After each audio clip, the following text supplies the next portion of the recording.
Welcome. In this video, we're going to show you how to quickly and easily transpose and stack data in Excel, all without writing a single line of VBA code.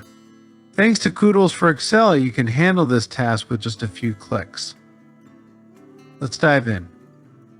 To get started, first select the range of data that you want to transpose. For example, let's say we have this table here and we want to transpose it and stack it vertically.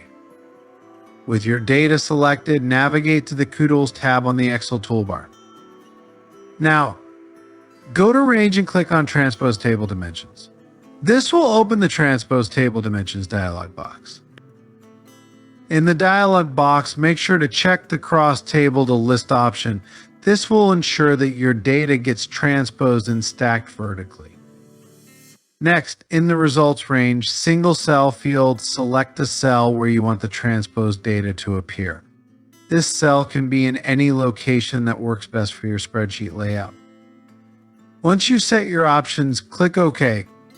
Kutools will instantly transpose and stack your data, arranging it neatly in a single column. And just like that, your data is transposed and stacked in columns without the need for any VBA code. Kutools for Excel makes this process simple and efficient. Thanks for watching. If you found this video helpful, don't forget to like, subscribe, and check out more ways Kutools for Excel can save you time and effort. Happy transposing!